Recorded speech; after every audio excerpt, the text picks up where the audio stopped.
doing?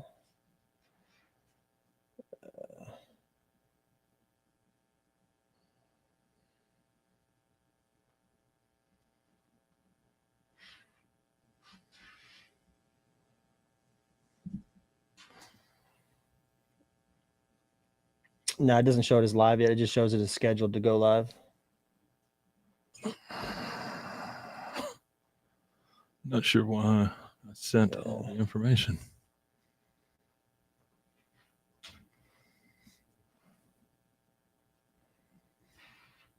Heidi ho, neighborino. There's Arthur. What's up, Artie?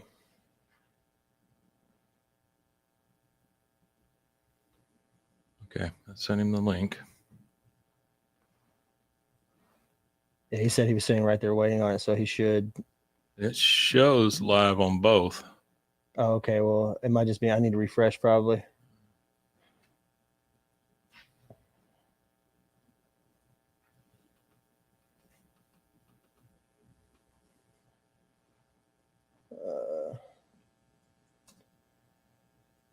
Yeah, there we are. Oh, okay. All right. Yeah, we're good.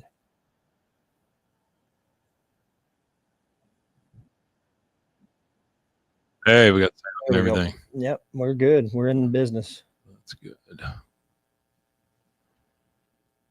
All right, Roadcaster, live. All right.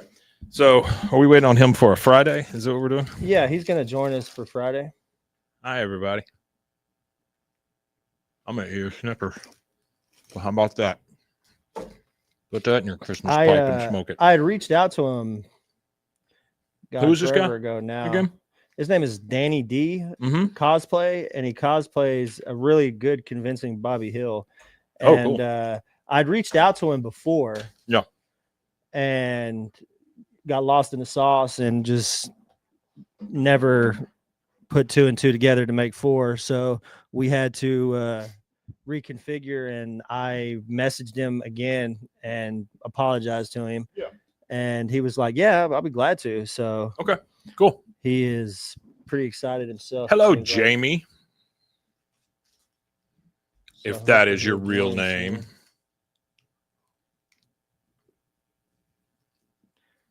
So yeah, hopefully he'll. If you were coming up with a fake name for yourself, what would it be? Fake name for myself? I've already done that. You gotta get that, but I'm saying like, if you had to go on the lamb. Oh, if I had to go on the lamb, Larry Carroll Dean. Larry Carroll Dean? Yeah. Wow. Carroll Dean being the last name. Altogether. Oh, it's all one thing. Carroll Dean. Yeah. So you're gonna have to explain that every time. Yeah, I'll be like, well, that's the thing is nobody would expect Larry Carroll Dean to be on the lamb. Oh, yeah. There's Danny right there. The link should be in your email, buddy. Yeah, we just sent it. I think we just sent it to you. But yeah, Larry Carroll Dean. I think that would be really good. I think that would be pretty. Is your real name Lawrence in that situation? Lawrence Carroll Dean. Yeah. Okay. No relation. You got a middle name? Carroll Dean. Did they ask if that's your middle name? Carroll Dean. Yeah. Did I say, is that your middle name or your last name? Yes. Yes. Hyphenated, so it's both. I don't know what else I look like other than a mic. Well, you do look like a mic. Skip. A skip? What would that be short for? Skipperton. Skipperton. I don't know. Skip to my loo. Hello, I am Skipperton. I am Skippy Skipperton. I will be your host today. Oh, look at there. We got a man. We got a man. I'm Larry Carroll Dean. Pleasure to meet you. Good God. What's up, sir? How are you? Doing good. How about you all? We're doing okay. I'm Mike. That's Rusty. I'm Rusty. I'm the one you've been communicating with. In the right direction. Nope, I'm not. Nice to meet you. Move a couple things around here real quick. All right, there we go. All right, Danny, give me a little idea of what you want to talk about other than looking like Bobby Hill. Well, for anyone who knows, I'm Danny D Cosplay. I do a lot of Bobby Hill, King of Hill stuff. Well, hey, I tell you what. Give me 1 second. Let's do it this way. Let me intro the show, and then you can just go spiel, and we'll just react if you're cool. Okay. All right. What part of the country are you in? I'm up in Wisconsin, so. Okay. So it's nice and warm up there. Bobby Hill country. Yep. All right, give me 1 second. A little more snow up here, though. I don't think so. As long as you might want to double check. You might want to record over there just in case. Okay. Yeah. All right. Here we go, Danny. Give me 1 second. Mm-hmm.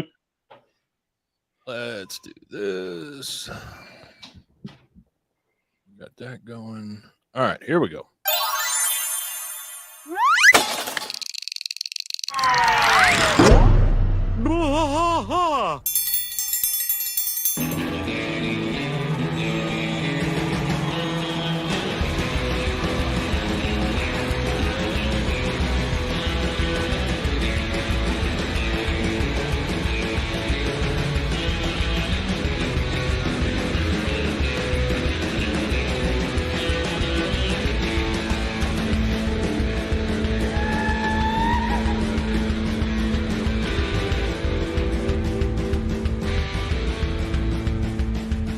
Bwaaa tracks fight all through the night, deep in the heart of Texas.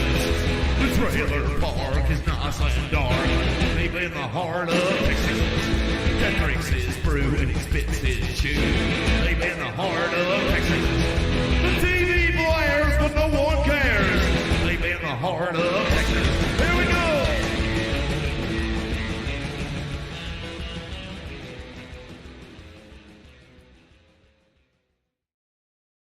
Hey there, looky here. Hey. Here we are, back again. That intro, it just gets longer and longer every week. Yeah, it does. It feels so long. Hey, welcome to Bwaaa, King of the Hill podcast. I'm Mike. And I'm Rusty. That is Rusty. The other man you see on the screen, this is Danny. Danny, introduce yourself. Howdy, I'm Danny D Cosplay. Most of you would know me as the Bobby Hill cosplayer. I do a lot of King of Hill stuff and am known for doing that, and then a lot of anime characters. Oh, really? Okay. All right. We'll get to the anime characters. I'm super interested in that background you got going on there. You've got a lot of King of the Hill memorabilia back there. Tell us about Yeah, so I have a lot of pet posters, got the purse, and then I got good old ink. Hey, whose purse is that, by the way? That's my purse. All right, good. I don't know you. So tell me, Danny, about why did this happen? How did you get to where we are? So funny enough, I mean, I always watched King of Hill growing up. Sure. But what started all this out is that one day I cut my hair real short on accident. Instead of saying like a buzz cut number 3 or something, I said buzz cut 1. Well, also, I started walking around. Everybody's calling me Bobby Hill. So to kind of be in on the joke, I decided I was going, well, I go to conventions. I might as well dress up as Bobby. I'll do it as a one-time thing. Everybody will get a laugh, and I'll be done with it. Sure. Well, going to the convention, starting as Bobby Hill, when I first started this, it got weird when all of a sudden there's a line of 30 people wanting to take my picture. As we go, well, I guess I am this now.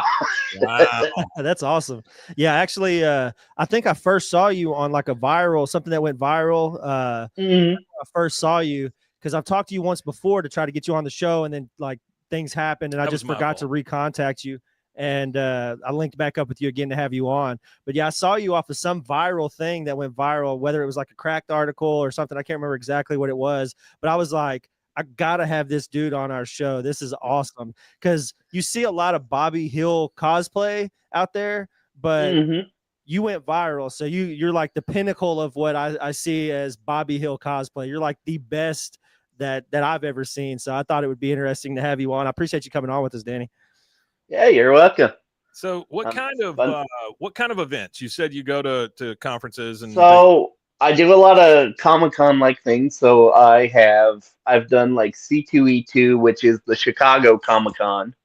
I have done a lot of Anime Con, so Anime Central in Chicago, Colossal Con north up in the Wisconsin Dells. Sure. I do Fan Expo Chicago. I'm planning to do a couple of Fan Expos in Ohio. So I do a lot of I stick to the anime ones a lot of times only because they're nearby, but I do a lot of Comic Cons as well. Well, King of the Hill is anime, so That's what I tell everybody. And so. believe it or not, when I've had the people come up that do the whole dub versus sub fight and have fought in front of me about which one's better. So it's like going, see, it is the anime. Are you do you do something else during the day? Are you employed otherwise? Yeah, I'm a drafter by nature, so I draw like a dairy and pharmaceutical plant piping. Wow. Okay. Oh, that's awesome. All right. Yeah. Well, that's something. Do you do it mostly remotely or do you go in?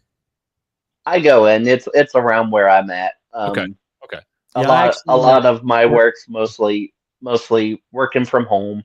Right. Yeah. I actually used to work at a candy factory, so we used to work with drafters and stuff that were doing all the overhead pipes and stuff inside the candy factory. I used to manufacture Snickers, actually. Ooh. Yeah, he was on the line, and we talked last week about how bad chocolate smells. Yeah, raw chocolate, like in its raw form or whatever, because there's like a component of the factory where they make the raw chocolate, and it doesn't smell the best. The liquid hot chocolate. My worst one has been vanilla syrup. Oh yeah, vanilla syrup. Ooh, yeah, that's vanilla syrup, we would deal with raw vanilla crystals, like the crystalline form of it. Like you're not even supposed to like breathe it in because it'll scar your lungs up. But that stuff right there would smell really, really bad. Like if you got it on your skin, you would have to go wash your hands immediately because it would like rub your skin raw. So, Danny, what's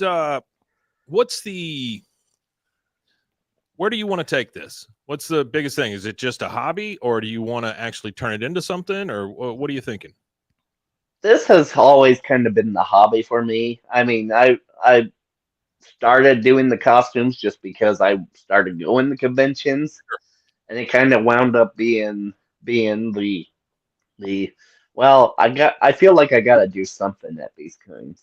Yeah. And for me, Bobby Hill's kind of that one of I like just having everybody laugh.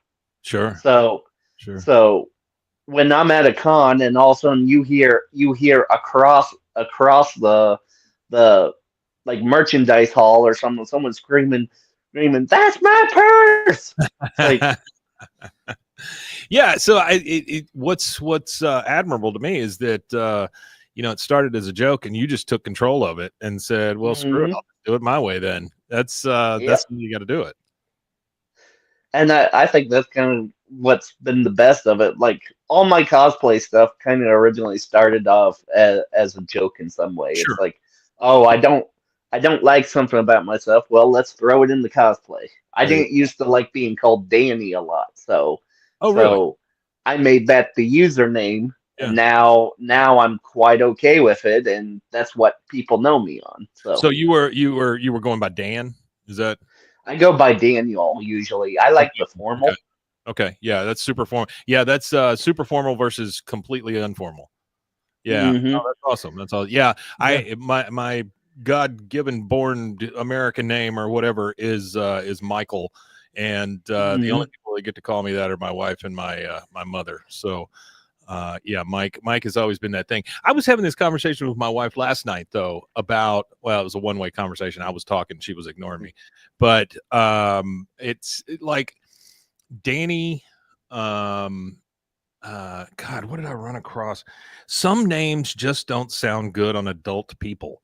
You know what I mean? Yeah. Like, yeah, and I think that's what you were fighting, also, right? Like, I don't want anybody calling me Mikey. Well, and I think this is why I kind of added it to the cosplay, because then it becomes the fun. It's like going, if you're going to know me as Danny, well, you know me for the goofy side that I do. Yeah. And you took it back, and that's pretty awesome. That's pretty awesome. I can kind of relate. It's not that I hate my real name, but Rusty has become a nickname. through my Facebook username and stuff like that, it's just become like people that meet me in life now. A lot of people don't even know my real name. They just know me as Rusty. They don't even know what my actual name is. And sometimes it's odd because I'll be in public and I'll hear my real name, somebody like calling me, from the distance or something. And I'm like, oh, that's somebody that really knows me. So I'm like hiding behind the shelves or something like that. I'm like, I don't want to talk to this person. And that's kind of how I use mine too, because it's like when if anybody at a con calls me by my actual name, then so I go, oh, you must know me That's right. outside the You cosplay. can tell business from cosplay. Yeah, absolutely. Yeah. It's the same way for me. So if I hear my real name, I'm like, maybe I want to avoid whatever person is trying to let's just go down this aisle real quick. So let me ask you 2 more questions. One is give me an idea of your favorite King of the Hill episode. I'm sure you get asked that all the time, but there's got to be one. Doesn't have to involve Bobby. If you had to boil it down out of 13 seasons, which one would you say? So I think if I have to pick, I don't like the parts of the episode because it's when Peggy's doing the feet stuff. Oh yeah. Because I love the comment at the Bobby. It's like, look, Mom, I'm fat. It's like going, I'm gonna be fat. I'm always gonna be fat. It's like going. People will like me for it. People won't. Yeah. So to me, that's always like been the big one. Yeah, that's a good episode. I like that That's a episode. great Like I said, episode, I'm not really big on the whole foot fetish part of the episode, but I think it's funny as hell, though. I think, that stuff. and if anybody was ever going to be into it, it was going to be Bill. So Yeah. that's feetfinders.com. Yeah. okay. So here's the tough question, Danny. The reboot. Yay, nay? The reboot. What do That you was think? the question I was going to ask. Yeah. So I like the reboot for one thing. I can play an adult for once. There you go. Yeah. Which is just funny on its own, because since I always look like this, no matter where I'm at, it Right. kind of comes down to no one believes that I'm 35. Yeah. Oh wow. Yeah, you do not look 35. Yeah, you don't look 35. So, have you seen some of the leaks on what they're saying Bobby's going to be? Yeah, I saw the voice actress leak when she first posted it. Yeah. And the first thing I did was screenshot that, and at the last con I did my adult version of it. So I got the chef hat and the things that they showed in it. Oh, that's perfect. And so I'm excited to see how it will go. Yeah. I'm hoping it will go well. Me too. But even if it don't, at least I can say that I had one season of it and I got another character.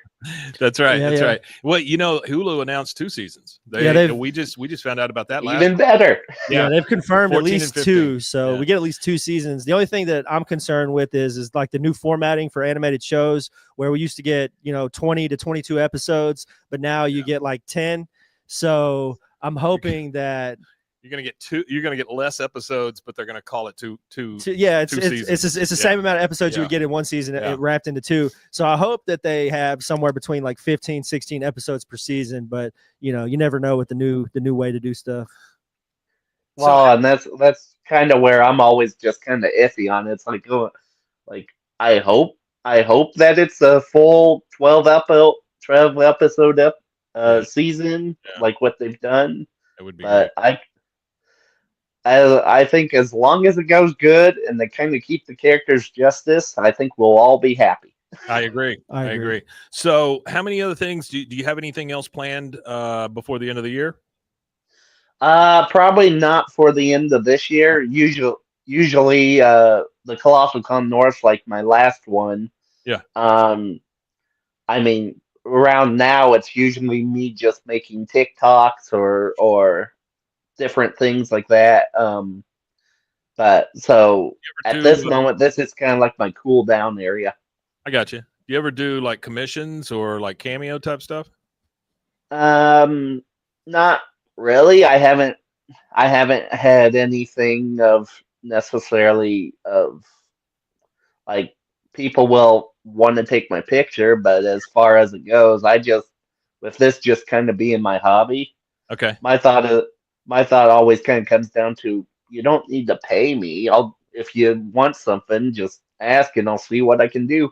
Well, that's very nice of you. Yeah, that is nice of you you. seem like a very nice guy. Especially in today's society, everybody, as soon as they have like a viral moment or they have, things like that, they start to figure out how much money they could like suck out of the situation.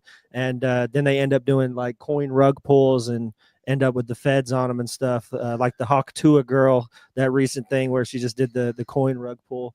But yeah, no, that's admirable for sure. Have you found your Hank? What's that? Have you found your Hank?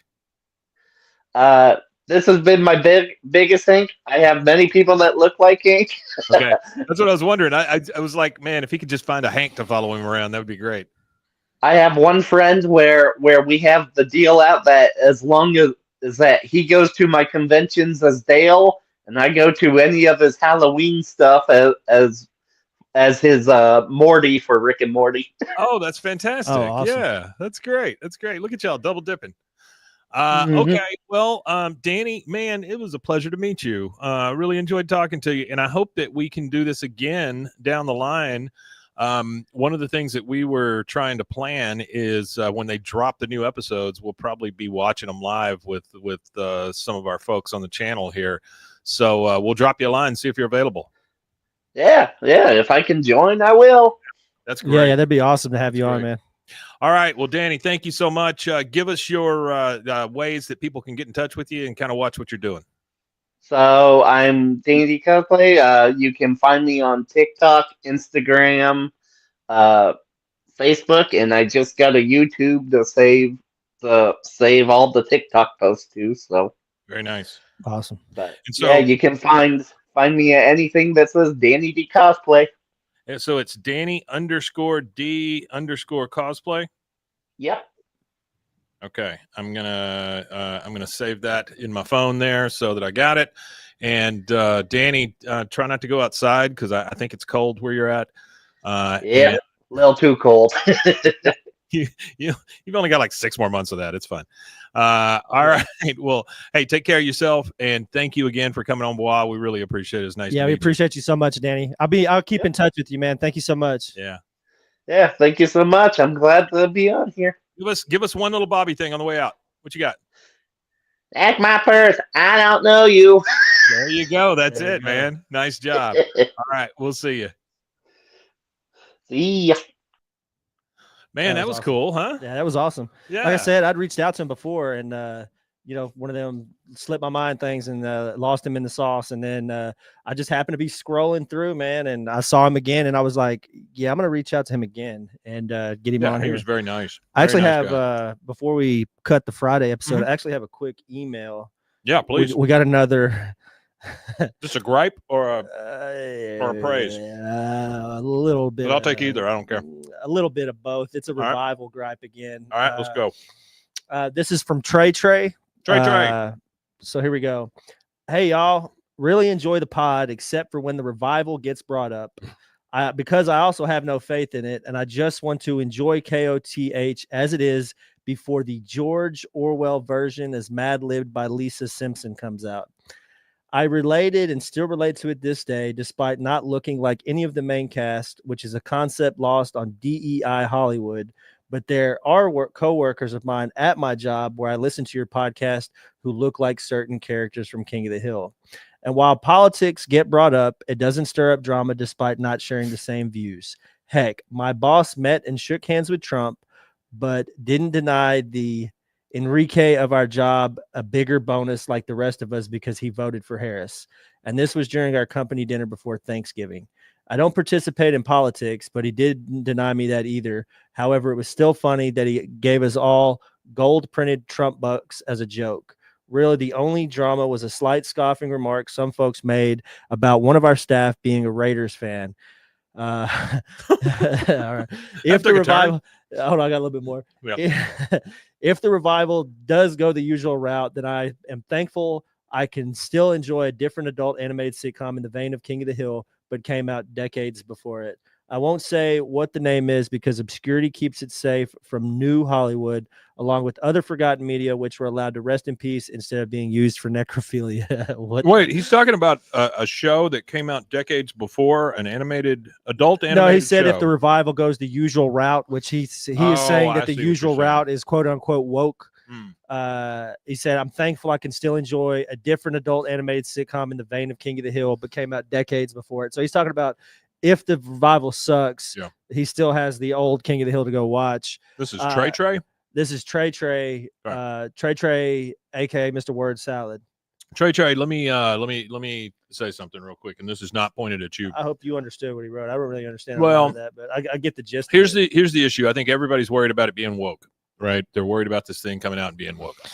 And it's a big concern, it seems like. It does seem like a big concern, but by the way, aliens could land tomorrow too. So why don't we not worry about it until it happens? Well, not only not worry about it until it happens, does anybody ever watch anything that this dude has ever made? Mike Judge, if anybody has literally watched anything that he's ever made, the dude was woke before woke was woke. I have faith in him. I don't think he's going to put out a terrible product. Really, but we've said that many times. What other adult animated sitcom at that time, other than maybe Family Guy, but Family Guy was more about joking about things than actually like addressing the situation and talking about it in a humane, like humanity driven way, I guess you could say. Transsexuals or cross-dressing and stuff like that, they address that on there. They address so many different things, like, you know, homosexuality, drug use, like alcohol. They address so much different stuff. Well, our Monday episode's about meth, and I was thinking, like, you know, as I was getting the notes ready on Sunday, at this time when this came out, that episode came out, I think it was like 2002. Yeah, none of us were thinking about that. No, that was a new thing. You know, meth is just prevalent everywhere. Yeah, like it was in the middle. Like at that point, it was like the beginning of the epidemic or whatever of methamphetamine. But it's just, I don't know. I feel like nobody, you know, if you want to talk about woke or whatever, you need to go watch. Man, what's the movie? I don't know why I can't think of the name of it right now. The movie with Terry Crews as president.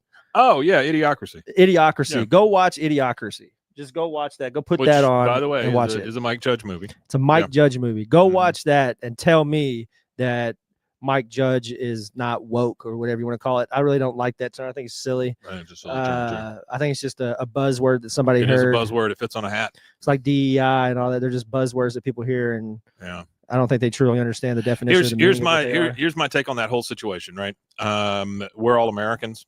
Most of us that are watching this. Yeah, I'm not an American. Well, you know what I mean. and we are all living in the purple, right? I don't live in red. You don't live in red. He doesn't live in blue. You don't live in blue. We're all right down the middle, and it's because we have stuff we have to take care of every single day. We can't focus just on politics. We can't focus on just on race. We can't.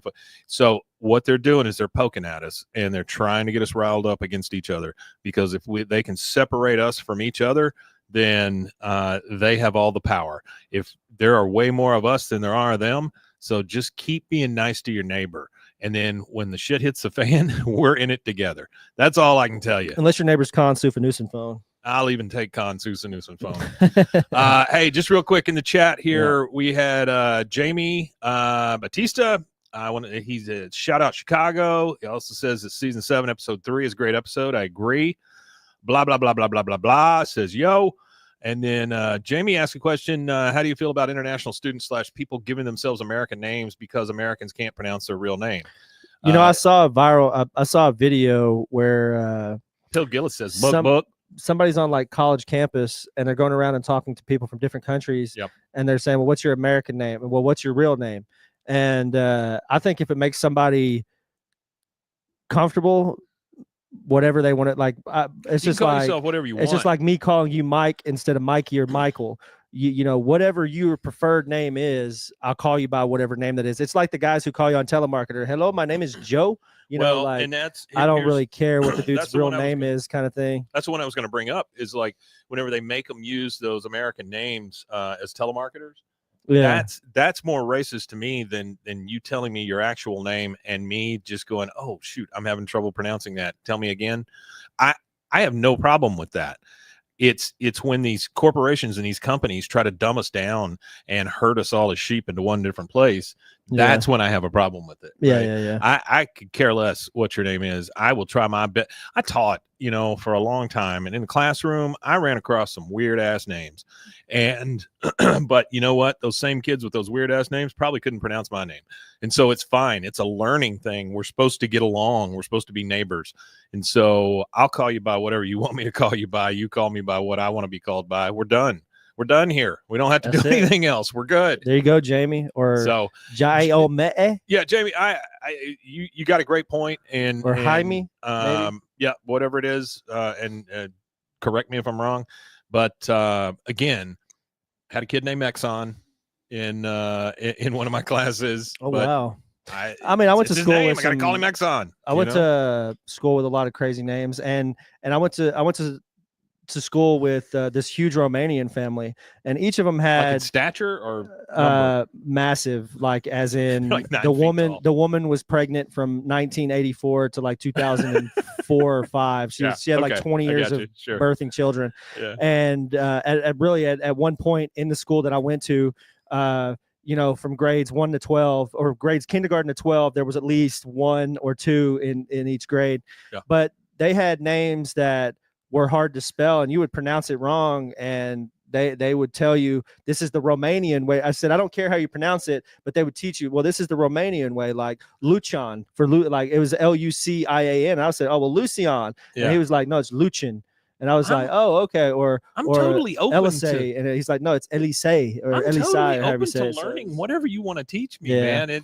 My ignorance should not be a reason for hatred. If I'm willing to learn, then I expect the same from you. That's it. And I think that's stop being pulled apart by these politicians, people. And I think that's a big thing, is that we're not really conditioned for people to treat us right. We expect people to be instantly rude to us in America, and I think that we got to get back to being personable people and being kind to everybody. I feel like there's a lot of kindness in the world that's being thrown to the side. Well, that's true. Just because somebody's wearing a hat that's red, or wearing a hat that's blue, or they support this person, or they support that person. It's at the end of the day, we're all in the big bowl of soup together.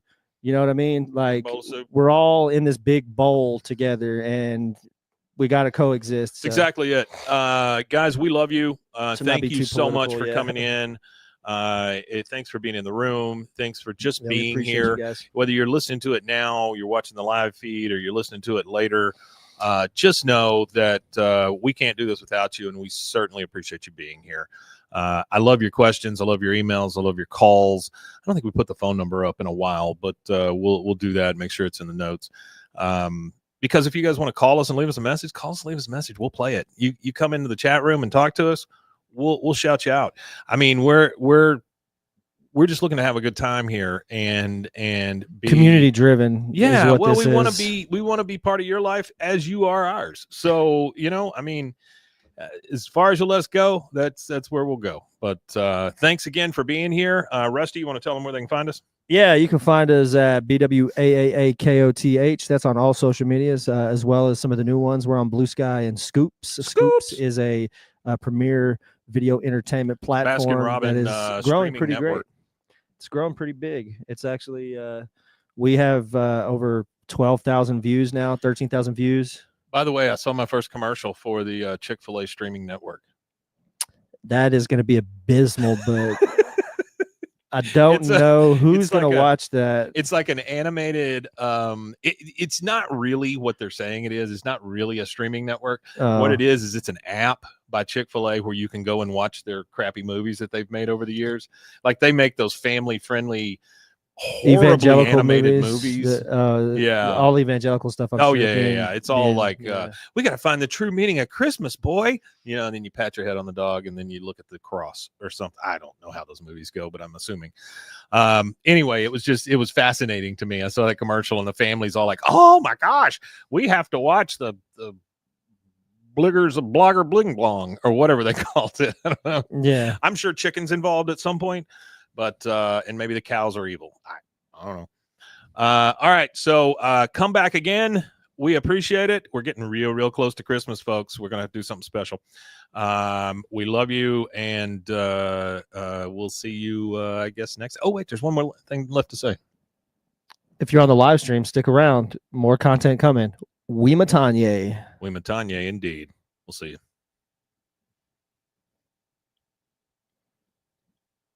Ooh, it takes me forever to find this thing. Oh, there it is. Bye.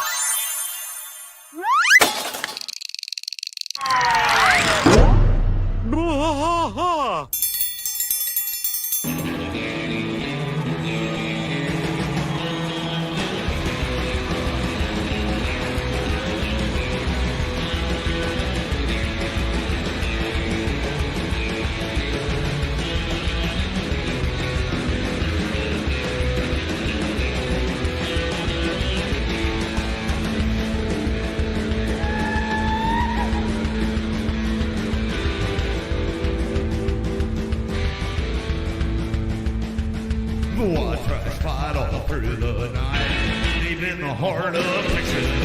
The trailer park is nice and dark, deep in the heart of Texas. Cat drinks his brew and he spits his chew, deep in the heart of Texas. The TV blares but no one cares, deep in the heart of Texas. Here we go!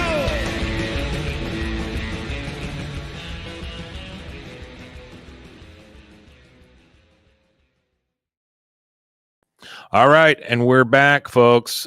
Give us about 2 minutes, and we'll get started on the regular episode if you want to hang around. No, so my sister, for because my son's birthday's on Monday, she bought him Tyler the Creator tickets. Oh wow! So we're going to see Tyler the Creator in March, and then she Austin down in Moody Center, and then in May she bought tickets for everybody to go see Post Malone and Jelly Roll in AT&T Stadium. So it'll be his first two massive concerts. One in Dallas. Yeah, honestly, it's like it'll be my biggest concert to go to, because I've been to Moody Center for a bunch of stuff, but going to AT&T Stadium for somebody as big as Post Malone and Jelly Roll, that'll be the biggest concert that I've ever been to. What do you guys think of Jelly Roll? Yeah, what do you guys think of Jelly Roll? I like Jelly Roll. I've listened to Jelly Roll since Jelly Roll was rapping. There was a guy named Lil White. I've listened to Jelly Roll since Jelly Roll was a jelly sandwich. Yeah, since he was a jelly sandwich. Well, he was a rapper, and he had just gotten out of prison, and there was like a 13-minute freestyle video or something that got posted on the internet of Jelly Roll rapping. And there's he's from the Memphis, Tennessee. He's from a place called Antioch, but he's in that area. Antioch. Tennessee. And there's another rapper from that area named Lil White, and he was signed by 3-6 Mafia. Well, when he got out of jail, Jelly Roll posted that video or whatever, it got posted, and Lil White picked him up to put him on the label too. So he was on the label with 3-6 Mafia, and obviously his rap career since he did songs with Haystack didn't go. Yeah, Haystack. There you go. He was just a jelly biscuit. Yeah, he did the white country rap. No, I wouldn't call it country rap, but he did the white rap. But he mainly appealed to the country guys, white country guys. Right. And to see his evolution to be what he is now is what's interesting to me. He went from pretty much being a nobody to being one of the current top artists in the industry. And he did it, I wouldn't say it was independently, because he did have a machine behind him, obviously, but the fact that he went from a guy who was, not many people break out at 30 something years old. The fact that he's like 38, he's like 40 now, but the fact that he broke out like 2 years ago at 38 years old, I think it instills like a certain confidence in people that are older. Like, you can still make it. It's not over yet. Like, just because you're 35 years old and you play guitar and you sing and you bounce from bar to bar singing and nobody really knows who you are yet, it does not mean that it's over for you. And I think that's like what's great about him, is he pushes that message out. And I really like what he does for jail outreach. At one of his concerts, he had somehow got the sheriff to allow 4 inmates that they did a rendition of his song for him. It was like a music program inside of jail, and they performed one of his songs for him on one of his jail visits. And he somehow convinced the sheriff to bring them to his concert and let him do their version of that song on stage in front of 20,000 people, however many it was. And just doing stuff like that, because I feel like our jail system and everything, the way it's set up is not for success. And that's what he's trying to do. He's trying to, like, there is life after your problems. Like, you can get better, you can do better, you can still be successful. And I know a lot of people that I grew up with in my life that didn't have that same mindset or message given to them. So they thought that, well, I'm a criminal now, I'll be a criminal forever. This is just a part of the system that I grew up in, and I'll always be in and out of jail. So, and most of those people are either dead or in prison for the rest of their lives right now. So the fact that he outreaches to the lost in the world, I really appreciate. That's why I like Jelly Roll the most, really. Understand about what you just said, and it's not what you said, but this criminal system in general is, once you've gone and done your time and served all of it, why does that follow you around the rest of your life? It follows you forever. It does. You never pay your debt. You never really pay your debt. Some people, depending on their crime, I don't think, deserve absolution from their crimes. If they don't deserve absolution from their crimes, why are they out? Child molesters being one of them. Yeah. I don't know. That's a weird thing. No, you're right. Yeah, I agree with you. I agree with you too. These guys get caught with children 9 times before they go to jail. Yeah. So, the system's broken is what that says. System's in good shape. All right. So I promise this will be funny this time. We're done with all that stuff. Yeah, we're done with that. Bill Gillis says, in fairness, he's always been pretty big. Yeah, that's a good double entendre there. Yeah, nice job. All right. Let's see. I got to play that intro one more time, guys. Intro one more time. Here we go, guys.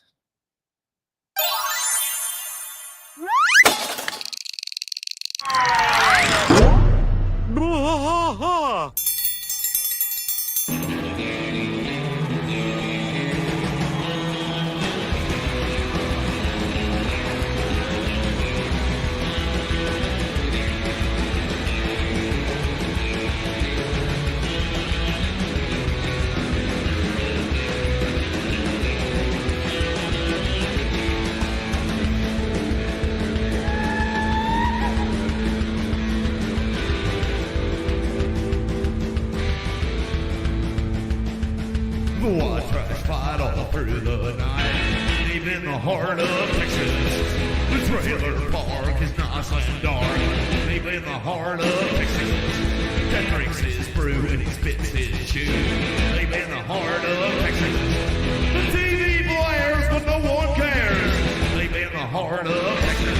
Here we go!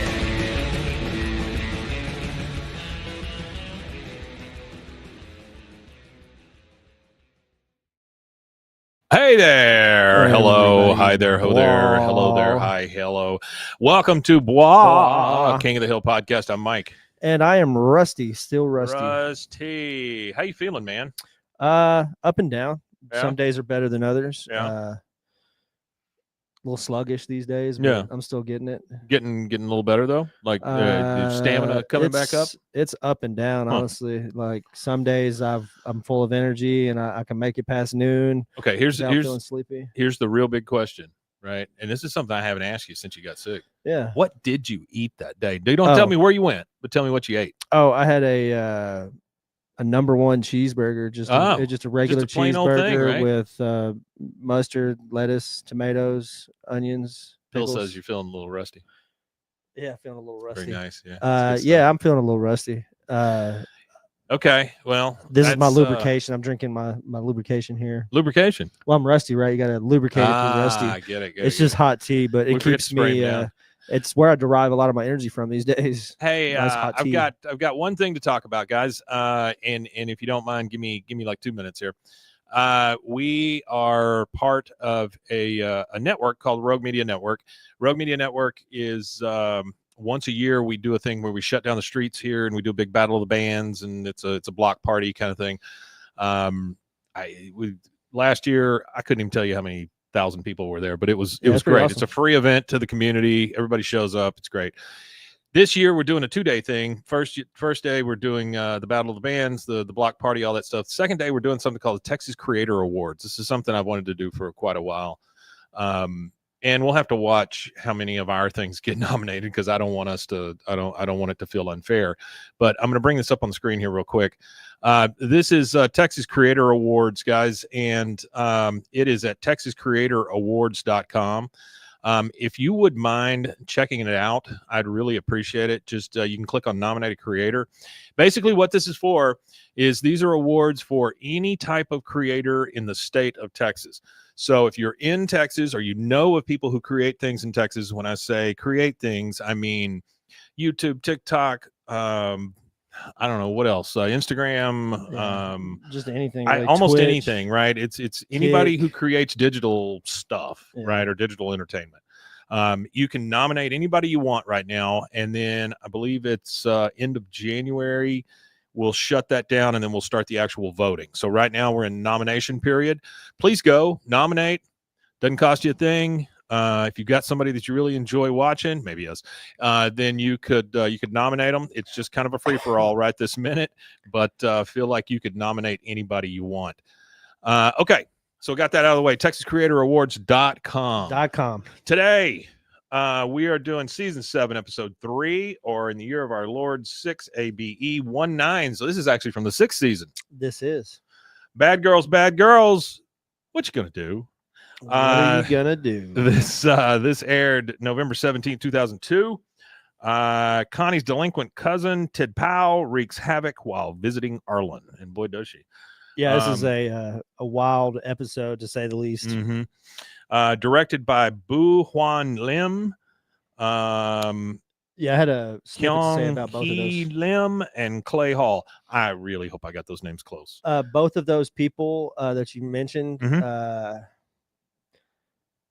worked on, let's see, Kyung-hee Lim is known for working on Rick and Morty and on Bob's Burgers as well. Oh, okay. She's actually a animation timer That's for a good King of one. the Hill. Most of her job on King of the Hill has been timing the animation.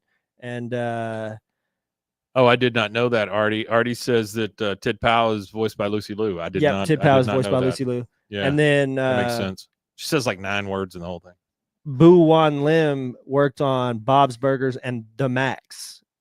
I don't know what The Max is. The Do you know Max, what that is? The Max, is it with like 2 X's, 3 X's, that kind of thing? 1995-ish. Yeah. It was a That's comic book to begin with. It's like this big okay. purple guy. I can't remember exactly what it's about, but I do remember it. I think it was a Dark Horse comic. Him and Kyung-hee Lim actually were nominated for a 2000 Annie Award for Outstanding Individual Achievement for directing in an animated television production for the episode Won't You Pie My Neighbor? Won't you pie my neighbor? P-I-M-A-I, P-my or P-me, P-my. or how you say that? However that's pronounced. I probably butchered that. Apologize. We butchered all the names, but we're trying. You know. Well, I know the K is silent. It's like Kyung-hee Lim. And then Kyung-hee Lim. And then I know. And Lay Hall. Or is that Clay Hall? Probably Lay Hall. Lay Hall. He said the K is silent, so it's just Lay Hall. Well, in the I think that's Korean. Yeah. Okay, so we're going to start this. Let's get out of that mire pit, and let's move over to Arlen, Texas. We start Arlen, over Texas, in the alley with all 4 of them. That would be Bill, Dale, Boomhauer, and Hank, and they're all kind of just staring at something, talking to each other about it. Bill says, "Q bag." Dale says, "Q bod." Boom says, "No, man, look like that dang old bogbo." I don't know what the hell he's talking about. I'm not sure what they're talking, but all right. are talking about. Yeah. Hank says, "I'm not even going to give this animal the satisfaction of trying to read it. That's just what he wants." Then you get Bill. "One day you're living in a paradise. Next day it's a crime-ridden slum. Society's going to hell in a handbasket. I blame the media blamers." I think that's fantastic. I do think that's fantastic. That is a very good. That is a very good joke. Then all 4 of them kind of stand up to attention because a car is coming by, so they can cover it up because they don't want them thinking going through a bad neighborhood. Like what was it, Dallas, where he locks his debutantes. windows? Yeah.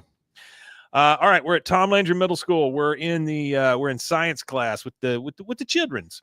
And the science teacher says, and one more thing, people, K107 is sponsoring this year's science fair, which will now be known as Rock the Science, because you had to rock everything back in the late 90s, early 2000s. The winner gets to present their findings to Easy Ed and the Chicken Boy. So I'm assuming that is a morning show, Easy Ed and the Chicken Boy. It sounds very morningish. It does. Like it sounds like Craddock in the morning. Welcome to the morning zoo. Yeah. All right. Bell rings. Joseph turns to Bobby and he says, "Dude, do you want to be my partner for the science fair? I found a dead bird in my backyard. We could probably do something with." He's the grossest kid. Bobby says, thanks, Joseph, but I'd like to increase my chances of winning and decrease my chances of working. Hey, Connie, you want to be my science partner? She says, oh, that'd be great. I've got about 50 awesome ideas. Well, 57 if we're allowed to use radium. You're not. You're not allowed to use radium, Mary Curie, however you say that. I'll email them to you tonight. And she packs up and leaves. And as she's leaving, she kind of looks back over her shoulder at him. Of course, Joseph trying to make everything either sexual or weird. Why are you trying to get back with her? He goes, what? No, I'm not. It's just a science project. It's not like we're playing in a play together.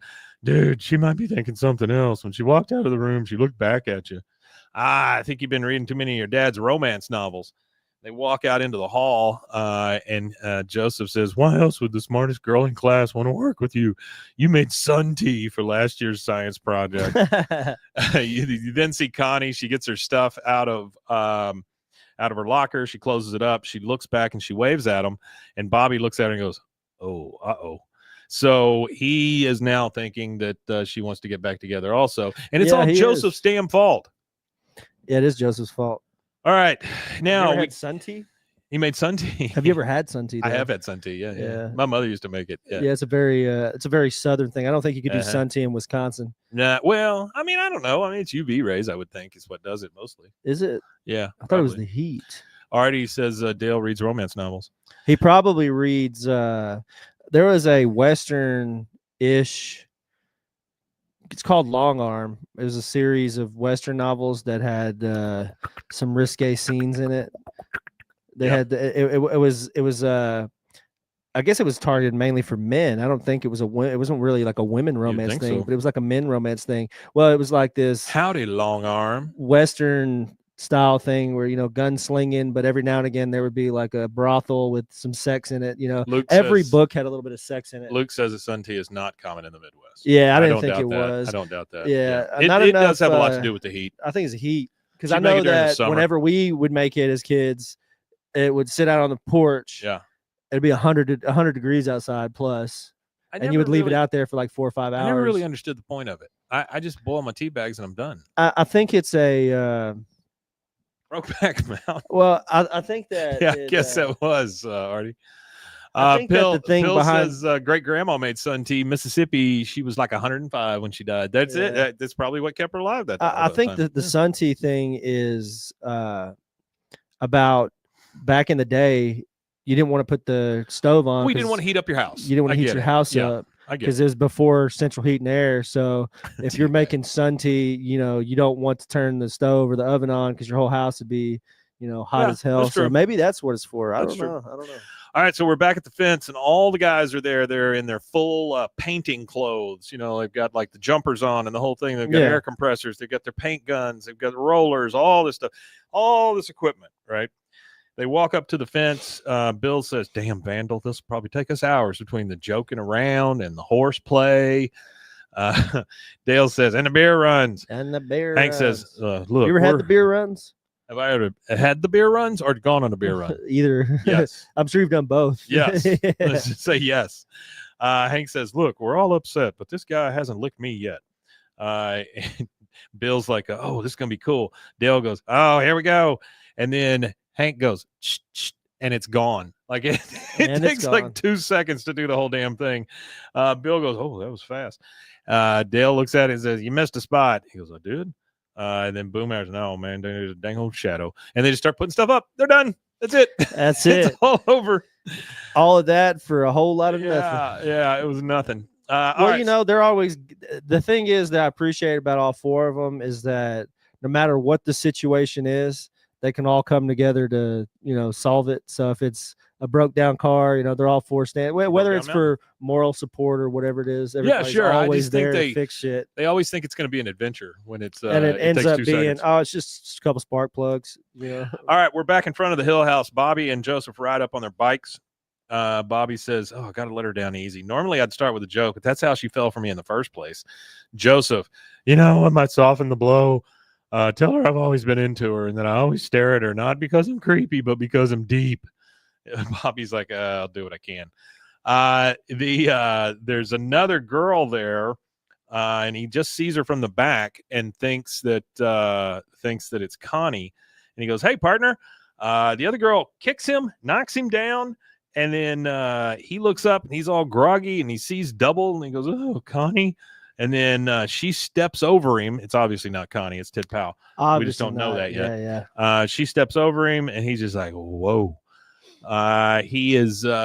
He might be smitten with this girl that just knocked him down. Yeah, it's like it's like the Schmitten. I don't want to say it, but yin yang kind of thing. Yeah. It's like Connie is like the light version, and she's like the darker version of what Connie is. Because Connie's real smart, but Tid Pao's kind of smart too. But she's smart she's street smart in a way that she knows how to cook dope. Yeah.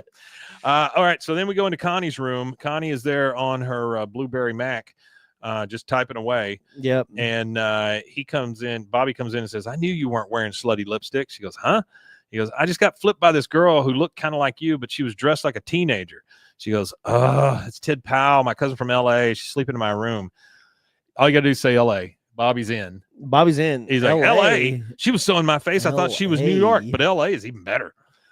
Tid Pao comes up behind him, and Tid Pao says, "Hey, ain't you that fat kid who jumped me?" He puts out his hand to shake it and goes, yes, I am, Bobby Hill. She does not shake his hand. No. He says, "So, Tid Pao, how long are you going to be here on this on the third coast?" It's not the third coast, it's Texas.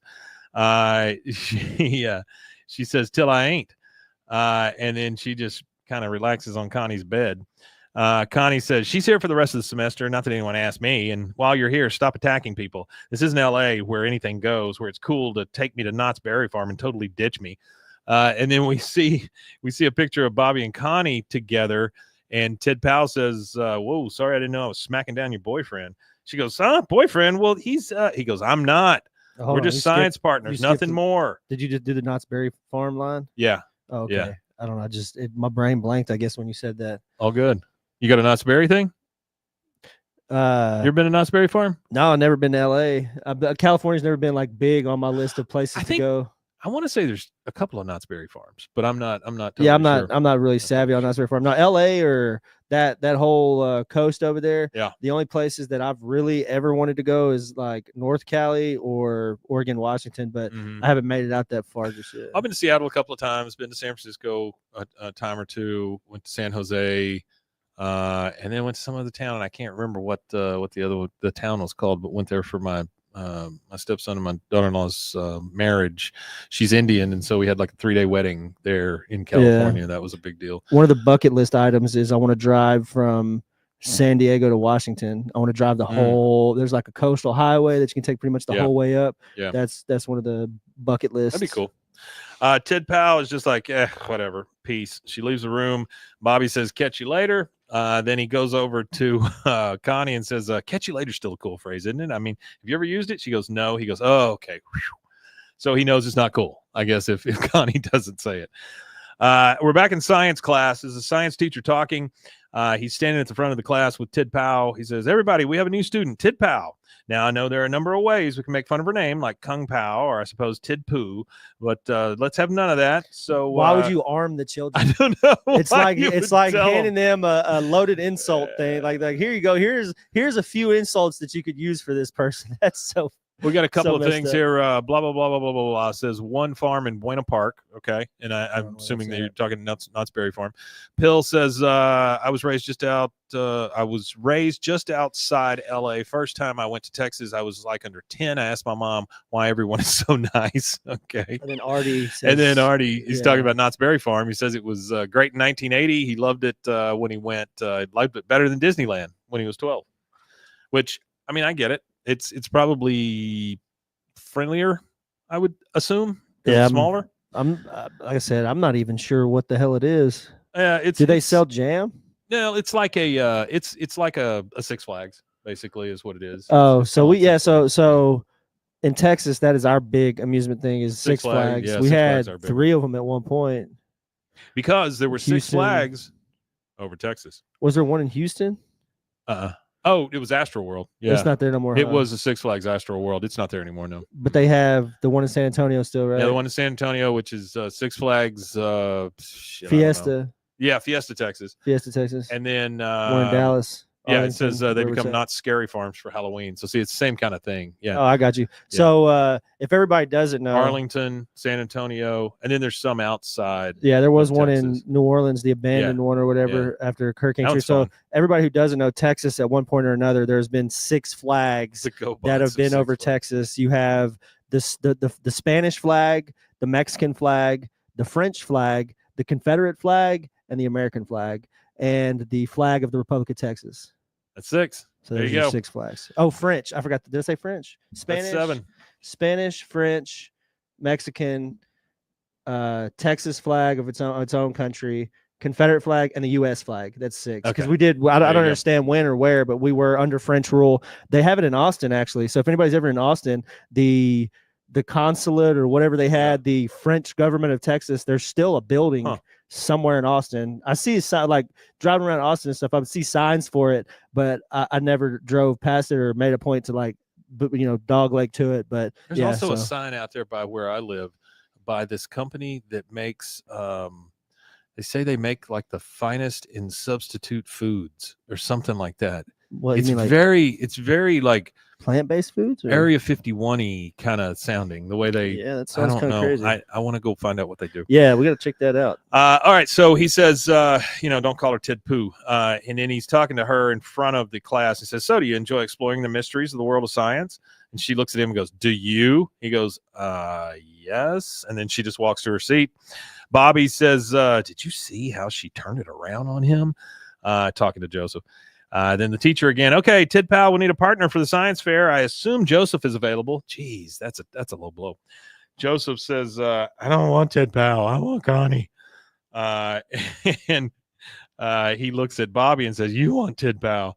And Bobby looks back. He sees Connie working like normal. Then he looks back and sees Tid Pao, and she's leaning back in her chair, and she's blowing big bubbles with her bubble gum and stuff. And she just doesn't give a crap. And he goes, oh, that whole family is hot. Very LA. Yeah. All right. So we're back in Connie's room. She's on her computer. He's on the bed. She says we could do something with photosynthesis, but that's not very sexy. And of course, mitochondrial cell swapping has been done to death. He goes, Connie, I think we should switch partners. She says, what? You asked me to be your partner. Now you're blowing me off? Great. Fine. You and Joseph have fun. So what's it going to be? Paper airplanes? How a rock works? She says, actually, I want to work with Tid Pao. She says, but she's just a stuck-up wise ass who wears too much makeup. And the real reason her parents made her leave L.A. is because her grades are slipping. That's right, slipping. Yeah, slipping. He says, so she's not book smart. She gets an A and cool. He leaves, and there's Joseph right in the freaking window like a creeper. Big creeper. And he goes, hi, science partner. You want to see a dead bird? It's just the creepiest fucking thing. That is I wanna pretty see a creepy. dead Yeah. bird. You want to see a dead bird? All right. Tid Pao's outside. She's leaning up against the fence. She's on a cell phone. She says, man, I hate it here. I just want to come home.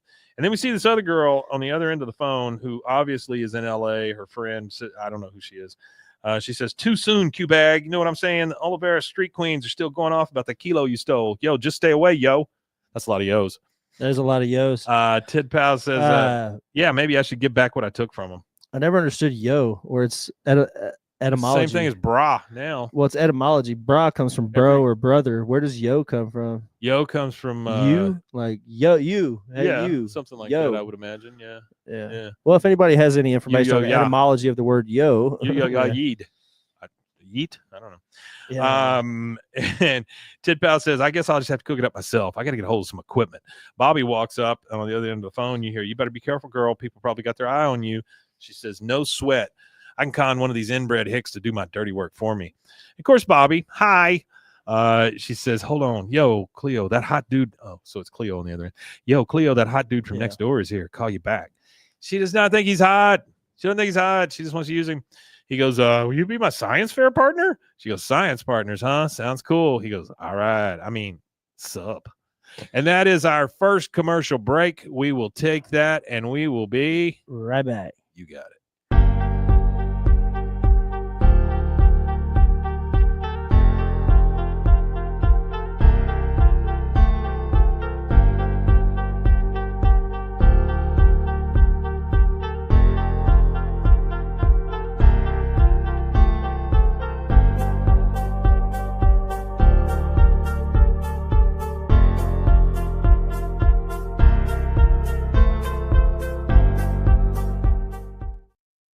Hey there, look at us. We're back. And we're back. You came up with the etymology of the word yo. Yeah, so I went ahead and looked that up while I was on our little slight break there. So the etymology of the word yo actually it comes from Middle English in the 15th century, believe it or not.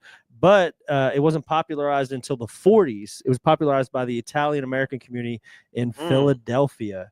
So it was used a lot in Philadelphia in that time frame, and then it spread throughout Philadelphia, and it spread to the African American community in Philadelphia, and then it started to appear frequently in hip hop music, and it has become associated with African American vernacular English, which is a whole Wikipedia article on its own, and first seen in the title Yo MTV Raps, which is a popular hip hop music program in the late 80s for those that know. So there you go. It started in the 40s with Italian Americans saying, yo, what's up, brother? And kind of spread throughout. So there you go. I don't know that I've ever used that correctly. I don't know that I've ever just gone, yo. Hey, yo. I don't. Well, I say, hey, yo. I say that a lot. Hey, yo. Yeah, I've just never been that guy. Like trying to get somebody's attention. Hey, yo. Hey, yo. All right, so we got all the guys looking at the new graffiti on the fence because some new graffiti showed up. Bill's like, see, I was right. It's Q bag. There's a Q, and that's clearly bag. Well, that's a great explanation. That's and then you hear from Dale. Gentlemen, I believe I've solved our graffiti problem. We built a protective razor wire top fence around our existing fence. He's got a big-ass spool of razor wire, which is scary as hell. Hank looks at him and goes, dang it, Dale. That's genius. I mean, you think he's gonna yell at him, but he's like, "Oh yeah, that's what we need to do." And then you hear, "Indeed, I will use this salami to simulate what the stuff will do to a vandal's arm." He starts like banging it against it, and it does nothing. Tries sawing it with it, it does nothing. He goes, "Huh? We need a real arm, Bill." Like, and here's the thing: it doesn't show it, but I have no doubt that Bill just handed him his arm. Like, just here you go, try this. All right, we're at Tom Landry Middle School again. Tom Landry Middle School, for those who are keeping track. We're in front of the lockers. Bobby says, hey, Tid Pao, I've been jamming on some science fair ideas. I got some notions involving goggles and some kind of beaker. Why don't we get together tonight for a brainstorming session, see where it takes us? It's just the two of them. Tid Pao, well, Connie's standing there. She says, don't worry about it. I already got an idea. He goes, awesome. I'll pick you up at 7. They walk off, and Connie looks pissed. She does not look She's not happy. I feel like there might be a little bit of jealousy, maybe. A little bit of jealousy going on. That Bobby is hers. She immediately hates Tid Pao, number one. And then number two, yeah, there is jealousy there. I think she's always going to be jealous of Bobby. Probably knows the only reason that she's has to live with her is because she was being bad in LA and her parents shipped her out to Texas. Could be. It's that trope where grades are slipping. I mean, it happens a lot in TV and stuff where the cousin has to live with you because the cousin is being bad wherever they're at, and their parents have shipped them away. West Philadelphia, born and raised. That whole show is about him, cutting up in Philly and getting shipped off to his uncle. So I think this is that type of situation where Tid Pao is obviously stealing. It's a bad seed. Stealing kilos of cocaine from drug dealers. It seems a little worse than the other stuff we've seen. Yeah, it seems pretty tough. All right, so we're in the kitchen with Bobby and Luann sitting at the breakfast table. He says, "Luann, you're the hippest person I know." Wow. I need to take Tid Pao someplace that's not boring. Sophisticated but close enough that I can ride my bike. She goes, okay. It's exciting. That place where you bet on which chicken is madder. What the hell is she talking about? She's talking about rooster fights, which is really funny that she mentions rooster fights because my dad think of that. My dad had a friend that was one of his high school buddies that he reconnected with like 20 years after high school. Chicken fights. And funny enough, one of my real close friends in high school used to date this guy's daughter, and we used to go to his house. He lived out in the middle of nowhere in a little town called Bwaaa, which is off by the drag strip, Prairie Hill. You know what I'm talking about. Everybody else ain't gonna know what I'm talking about. I know what you're talking about. And when I first went to his house, I was like, oh, cool, you got chickens, but you go out in his backyard and it's all fighting roosters. Yikes. He's got like 20 or 30 roosters for fighting, and he would go because it's legal in Oklahoma. So he would take the roosters and he would train them at home, and then he would take them to Oklahoma to go fight them. But it's funny that they mentioned cockfighting in this because fix it, Oklahoma. I saw less than legal training of chicken fights, and Man, that is where is Luann going to rooster fights? That is But, insane. okay. Yeah, that's what you got to understand. Luann is she's not necessarily hip in the way that Bobby says, but she probably Well, I mean, I guess goes to some seedy places. she found a cult, you know? Yeah, she's probably found a hanging cult. out in some seedy places. She likes guys on motorcycles and stuff like that. So True. she probably ends up in places that are, a little sketchy. You want to hear my Buckley? Yeah. Hey.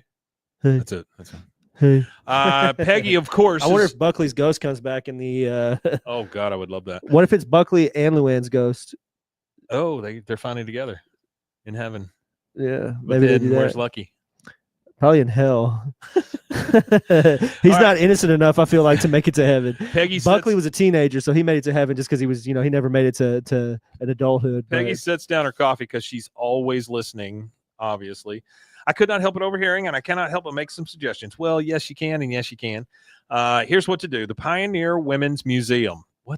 What are you talking about? Yeah, that's crazy. Bobby says, Mom, I'm looking for cool, not lame. Lame? Well, maybe you think it's lame to spend an evening with costumes and artifacts used by our foremothers. Well, yeah. I think every teenager would think that's I've lame. never heard anybody use the expression foremothers either. Foremothers. All right, now we're at the mall, and we're at the business called Showbiz Sushi. Now, Okay. I have a question for you, and this is probably for you and Artie, because Artie is our oh yeah, Luann is the girl in the trailer next door. Yeah, she definitely is. Right. So Showbiz Sushi, is this what took place of the Showbiz Deli? Yeah, maybe. Because I think it's the same place. It's probably the same place, yeah. And it's similar. Here they talk about defrosting the salmon and stuff like that. So it's probably a gout infested building. But the guy that waits on them in here, he just sounds like Principal Moss. Yeah. And then at one point they call him Carl. So I don't understand that. Yeah, I don't understand that either. I guess the guy's name was Carl. I wonder if he was. I can't really remember, but I wonder if the guy's name was Carl in the other episode. In that episode, but Carl is actually voiced by. Give me just 2 seconds here. Oh yeah, you're right, Artie. He said 2 episodes ago he was forced to go to the Mennonites on a date. Absolutely. That's true. Yeah, so it is the exact same guy too. So Carl is the owner of Showbiz Sushi. His restaurant was previously the Showbiz Deli. So he did rebrand, and his voice is actually Dennis Berkeley, who voices Carl Moss. Yeah, same thing. I think that's the only voices he does is Carl Moss, and it's funny that both of their names are Carl. Yeah, they're both named Carl. I just wonder if the guy can't answer to anything else. But the funny thing is one is with a C, so it's Carl Moss, the principal, with a C, and then it's Carl Moss, the owner of Showbiz Deli / Showbiz Sushi, with a K. Carl with a K. So this is Bobby and Tid Pao sitting in the sushi place. He goes, I bet you thought we were too hick to have sushi in Arlen, and a year ago you would have been right. Oh, and not to interrupt you, but that is another voice they would have to recast if they had Carl Moss come back. Rest in peace, Dennis Berkeley, the voice of. Oh, really? He passed away. Died in 2013. Huh? Yeah, he's been out of town for a while.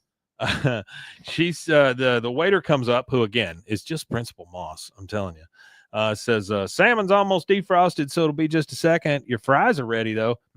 Fries and sushi. You get this coughing because Tid Pao takes a bite and she goes, "Yo, man, this tuna's from a can."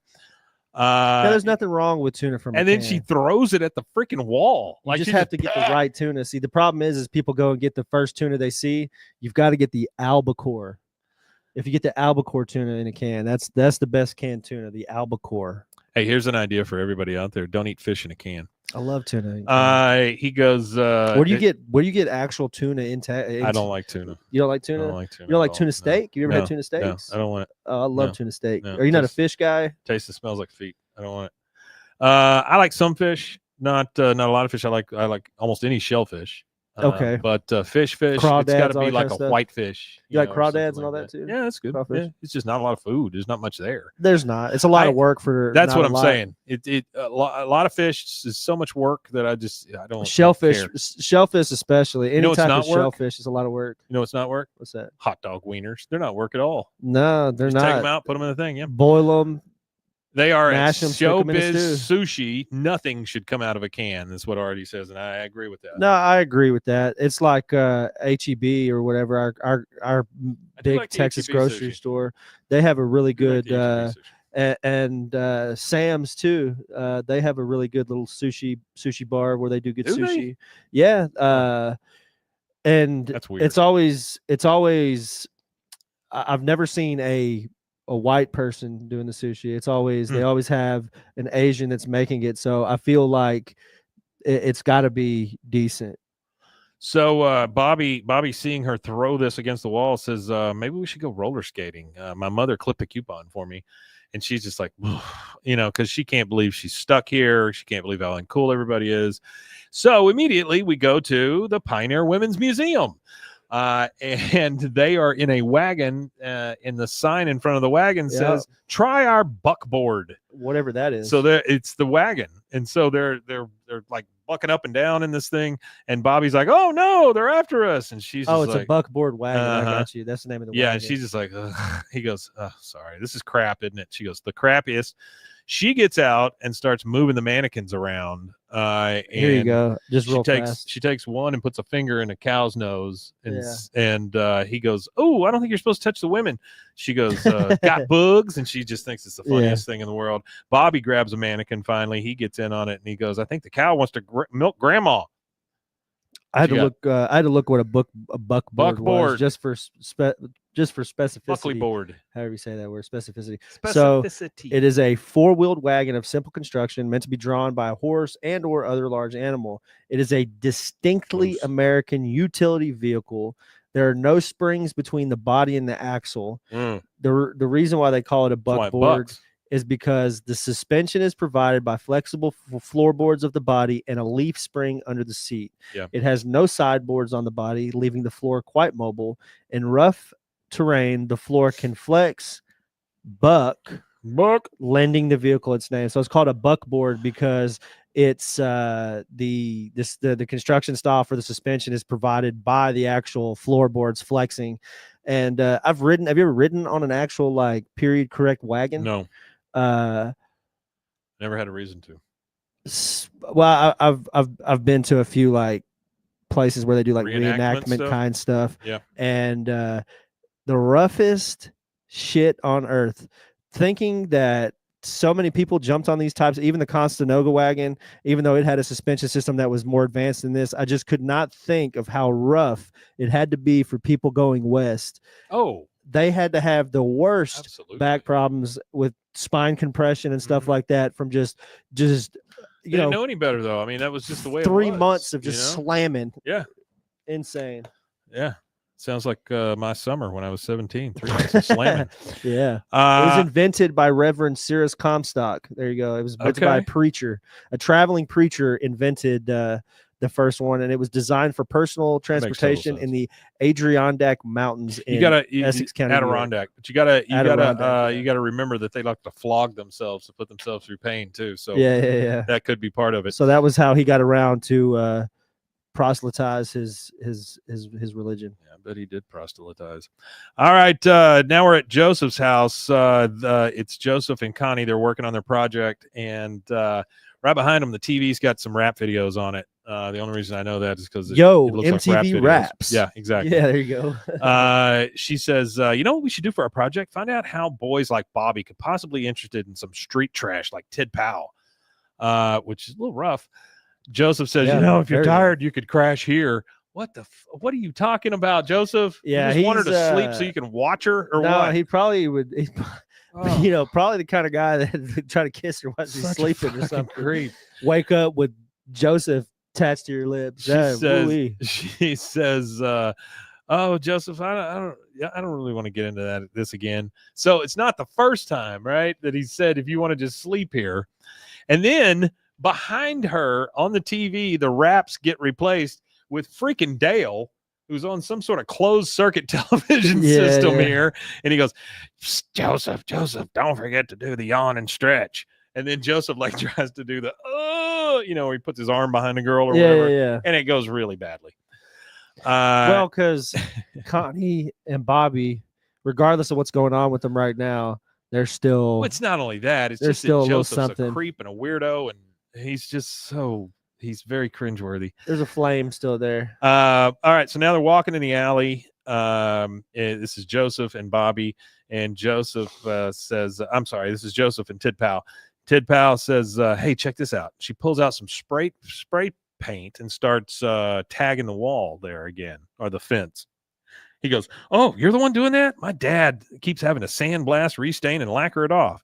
She goes, "He's the one doing that?" He goes, "You got to understand, he doesn't even approve of bumper stickers," which I can see that. That's funny. She says, "Yeah, but you're cooler than that, aren't you?" He goes, "Give me a can." He starts spraying. He goes, "Check it out, girl. I'm representing." Well, he is anything but cool. All four of the guys show up behind these two. She is just gone, by the way. And Hank is very, very angry. And we get from Bill, Q-bag. We get from Dale, painter. And then Hank finally, "You inside now." And he grabs him by the ear. I mean, this is actual mad Hank. You know, Very sometimes mad you Hank. get irate Hank. Sometimes you get irritated Hank. You got actual mad Hank at this point. So we're in the Hill kitchen, and Hank is giving it to Bobby. "Dang it, Bobby, your mother and I took our wedding photos in front of that fence." I think that's hilarious. I don't know why it's funny. He goes, "Man, I'm just keeping it real, dog. You never make it in L.A. Number one, shut up, Bobby. He goes, "I hope I never please make be it quiet. to L.A. Peggy, of course, has to say something. "I could make it in L.A. I just have very fair skin. My dermatologist said it would be a death sentence." No, they didn't, Peggy. Nobody's ever said that to you. Just a little fun fact. We got a lot of etymology in this one because there's so much slang. Dog as like, "What's up, my dog," or whatever. DAWG. The first usage of that word, the earliest known, was by a guy named J.D. Brayshaw in 1898. I don't know what context he used it in, but DAWG. He said it as he was falling over a dog. All right. So he's inside and he says, "I hope I never make it to LA." She says her dermatologist said it'd be a death sentence. Well, then go, Peggy. Go. Bobby says, "What's that? I'm sorry, Mom. I couldn't hear you over the crickets and banjos." Okay, Bobby, stop being an ass. Hank says, "Mister, if you think you're in a small town now, you're about to be the mayor of your room for a few months. I'll tell you what." And then Bobby freaking walks out, which that's not. It's funny to me that Hank lets this go, that he lets him keep walking. He goes, "And stay away from that Tid Pao. I don't think I can tell you don't think I can tell the difference between her and Connie, but I can." What? Wow. Okay. That's kind of funny. Now we're at Cons, and Cons blessing out Tid Pao. He says, "I swear to your father, I keep you out of trouble, and now you get mixed up with Bobby Hill. What is it with you beautiful Asian girls at this stupid redneck boy? Why so self-destructive? Low self-esteem?" Tid Pao says, "Long distance, you using a calling card?" Oh, I'm sorry. She gets a phone call and says, she gets on the phone and he says, "Long distance, you using calling card?" "Of course not." And then she's just not even paying attention to Con. And again, Con just goes away also. So he just lets it drop. Yeah. She goes, "Yeah, stuff will be ready next week. I just got to sell it and then book back to Cali. I'll bring you a little extra for your birthday." Girl on the phone's like, "Aw." She just told her, "For your birthday, I'll bring you a little extra smack." And the girl on the other end thought it was cute. That's how that exchange just went. Yeah. Smack, for those of you who don't know, is actually a substitute for the word heroin. There we go. So a little etymology for you. Now we go over to Bobby in his room. He's got the radio on, and in the radio, you hear the guys say, "Clear your calendars, open clock." Jesus Christ. I'm sorry, folks. I've never been a DJ. "Clear your calendars, open cockpit, biplane fans. This weekend is the dedication of Arlen Airfield's new windsock." Damn, I got through it. That's how you know they're in a really small town, because only a small windsock town would announce. It's not like, here in town, if the airport got a new windsock, it's not like it would be all over the news. No. We only get, I think the only things that come in the news that people are excited about is like restaurants or coffee shops and stuff like that. We get a lot of new like business openings, and there's a lot of it going on since right now we're in the middle of a growth period. Yeah. There's all kinds of businesses opening all the time. we get a lot of We're getting a Sprouts. I'm pretty excited about that. kids that are doing things that adults should do. all of that kind of stuff. We had a lot of There was a shooting at the club the other night, like or if you something. put a jacket on a duck, that would be on the news. And it's really weird to have, because that's not really like a place where a lot of that Which stuff club? goes on. True Love. They had Oh, that yeah, shooting, so and that- yeah. they had a GoFundMe going there for was one one in of front of the workers. 5 over here also. I mean, it's happened within a month. There's been 2 shootings. You know, I'm surprised that Just as conservative as this area is, Yeah. that they don't push those clubs out of the downtown area. Yeah, I don't know. I'm surprised that like the business owners in those areas don't lobby whoever the guy is that owns those and leases those buildings out to push the bar scene further out of the downtown area. Well, I can give you some information on that off air. It's a very small town. Bobby, he looks out the window and he sees Tid Pao putting boxes in the shed. So he crawls out of the window. Of course, he falls out. And then he sneaks over to the shed. He gets in and he sees her setting stuff up. He goes, "Yo, Tid Pao, my dad said I couldn't see you." And I just said, "Chill, Hank. You don't tell me what." And she goes, "Close the door." And so he closes the door real crap. He closes the door real fast. And he goes, "Oh, crap. Did my dad see me? Whoa. He's looking and he sees all the beakers and the cook setup, the cook set up. We're looking at a Breaking Bad type scenario here. Yeah, way before Breaking Bad. He goes, "My dad said that you're a bad influence, and here you got half our science fair project done. What are we making?" She goes, "It's a candy machine." "Oh, all right. Hard candy, chewy candy, sticky candy, gummy candy." She goes, "Oh, just candy." He says, interesting. So what's the filling? Caramel, nougat, nuts, jelly? I mean, he's got his candy down. He's ready for it. She goes, "You ready to help me?" He goes, "Oh, anything, partner." She goes, "Yo, your dad works at a propane place, right?" "Yeah, I'm going to need like 4 tanks. He goes, "Ooh, I don't know." As soon as I ask him, he'll want to know what it's for. And when your name comes up, it's a no-go. That just seems like a lot. 4 tanks. Yeah, that is a lot. She goes, "Then don't ask him."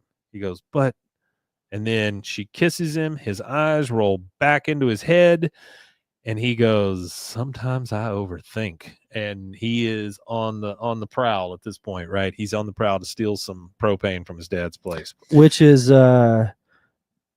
also makes him an accessory. Yeah, absolutely makes him an accessory. So now we're in the Hill bedroom, because how could you get through an episode and not see Hank and Peggy in bed? Hank says, "Can you believe the sass coming out of his mouth? And now it's on my fence." She goes, "Oh, come on, Hank. He's just trying to impress a girl. Remember how when we were first dating, you used to run up and down the escalators?" He goes, "Yeah, well, at least he was using paint." The funniest thing to me is Just up imagining and down. a young Hank going up or down the escalator fast, Well, he's running up and down the escalators, the wrong direction. but he's looking at her and making sure she's watching and all that Are stuff. you watching, Peggy? Watch me do this, "Oh, Peggy. watch me run real fast. These shoes are so fast." These are my dancing shoes. These are my dancing shoes, and these are my running shoes. These are my magic shoes. Mama said they'd take me anywhere. Yeah. All right, but he was impressed that Bobby's using paint. So I Yeah, guess he that's was. good, He yeah. was. All right, Bobby and Tid Pao are stealing propane now. They are at the propane place, and she goes, "This is your dad's job? This place stinks." He goes, "Yeah, you think it's that bad? You should get a whiff of his overalls." He says, most of his customers pay him in manure." That's not even true at all. That's never been brought up. That is not true. I've never even seen Hank use manure other than the stuff that he spreads on his lawn. That's about it. She says, "We're going to need 2 more tanks." He goes, "But these were the only little ones outside." She goes, "So get from some inside. You already jacked his keychain. What's the biggie?" He goes, "Oh, okay." So they sneak inside. Bobby is inside kind of sneaking around. By the way, I don't ever see her inside. No. And he hears a noise from behind the office door. And he goes, "Oh," and he has to hide. And by the way, it's Buck. He's there having a poker game. And you hear, "Just gonna grab a soda, fellas." And then he goes out into the coffee fund. They've got a big like coffee can that I guess they all put money into so that they can buy coffee each month and things like that. And of course, he steals the money from there. And then he grabs the soda, and then he heads back into the poker game. Bobby is starting to feel it now because we're getting towards the end of the episode here. So Bobby's starting to starting to learn the lesson. Yeah. He looks up and he sees all the plaques with his dad on it that say that it was that his dad's employee of the month. And so he's starting to feel guilty about this. He's getting there. Yeah. Artie says Mr. Strickland stealing office money. Yep, Yeah, that's exactly obviously. right. Well, I don't know if he can steal it if Exactly it's right. his money. Well, if they're all putting it in for coffee, it's not his. Oh, yeah. I see that. All right, and that is our second break. We'll take that real quick, and we will be right back. You got it.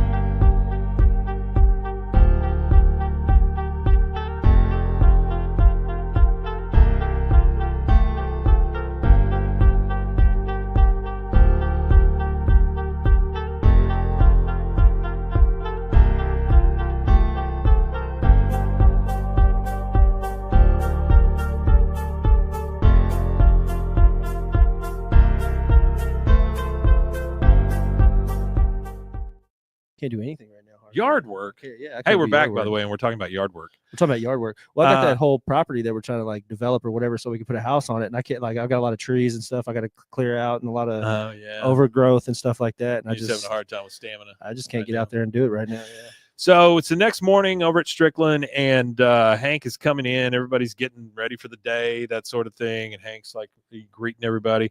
Morning, Joe Jack. Morning, Enrique. Morning, darling. He's talking to the propane tank, one of the big propane tanks, and he goes, "Morning, darling." Kind of knocks on it, He doesn't hear it correctly. Like, it's got an odd sound to it. Sound like just right. Like a little hollow. Like and if you go and tap on your propane tank. So he taps on it again. By the way, only man I know of that would be able to just tap on the tank to tell if it's lower than it was yesterday. Be Hank and Hill. He goes, "Oh my God!" And then he just yells, "Mr. Strickland, we've been robbed!" And Buck comes out. Buck was just passed out on his desk, by the way. He comes out and he goes, "No, I got all spent on coffee yesterday, honest." So now Hank knows he was admitting to something. Yeah, that he didn't even. He wasn't even asking about. He wasn't asking about the coffee. He was wondering where the propane went, not the coffee. All right, now you've got all four guys out in the alley standing there with their normal yip. And Hank is talking, "What the hell is going on in this town? First kids are spray painting fences. Now someone is stealing propane." I can understand. You know what I find funny about this part right here is that he says, first kids are now someone, and the someone is the someone that is his son. Yeah, it's his son. Yeah. He goes, "I can understand wanting propane so bad you could steal it, but to actually go through with it, what kind of sicko would do that?" You see Bobby, he's listening from behind the sliding door. And then you hear, "Well, the propane is under my watch, so it's coming out of my pay." And of course, Bobby feels bad again. This is an ongoing thing. We're starting to learn our lesson. Next, in the meth shed is what I've come to call it. Bobby says, "I was thinking maybe we could sell our first batch of candy and use the money to repay my dad. Also, I was thinking we could call them Bobby Ruths." Tid Pao says, "Forget that. I need you to jacket some cough syrup, yo, to finish our project." He goes, "More stealing?" "Yeah, we got heavy into that in 6th grade. Kind of played out. Now we're into asking our parents for the money and explaining what it's for." He's trying his best to get out of this. He goes, "Yeah, that's what's cool now." She goes, "Oh, come on, Q Bob." He goes, "I got $5. We can go buy a bottle of Children's Cherry." She grabs the 5 and goes, "Man, you are so weak." And she just leaves. He kind of shouts after her, "I'll meet you here before the science fair. The science phys air." It's not helping, Bobby. It's not helping, Bob. No. Later at the shed. You're out of luck on this one. Later at the shed, Bobby's just kind of pacing up and down, waiting for her to come back. Connie and Joseph come out of Joseph's garage pushing or it might be her garage. I don't know whose garage it is, honestly, by what they say.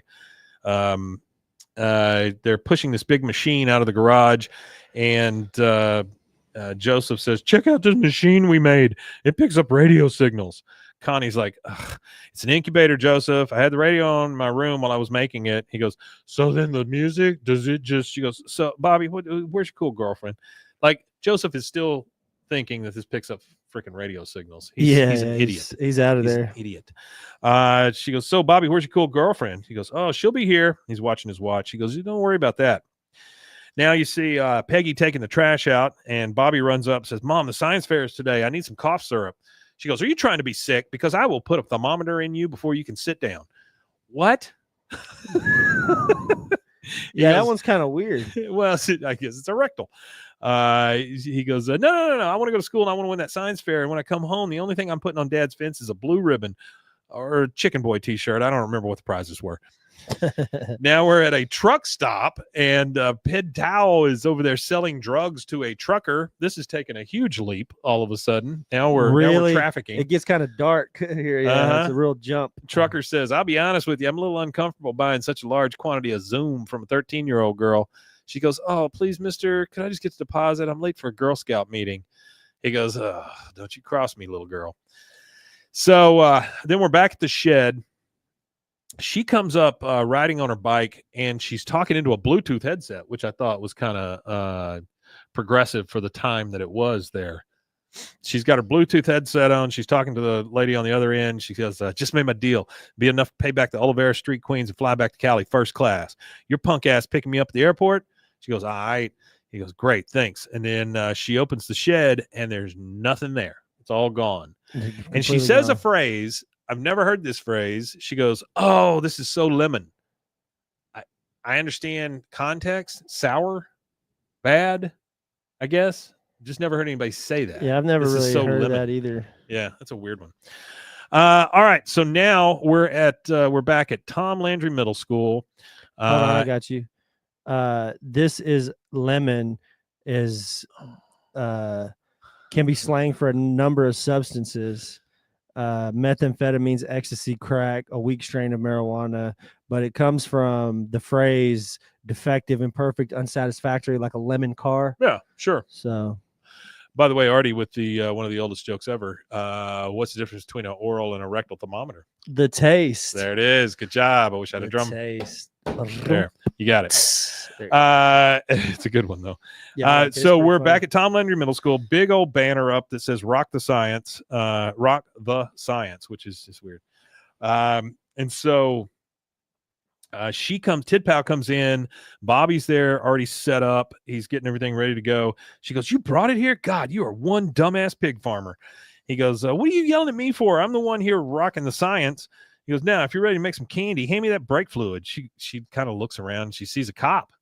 She goes, ooh, what's that cop doing here? She goes, oh, that's Mike Soto's dad. He's one of the judges. He was a substitute science teacher last year while he was on suspension from the force, which I don't know what he was on suspension for, but whatever. She goes, yo, I got 2 priors.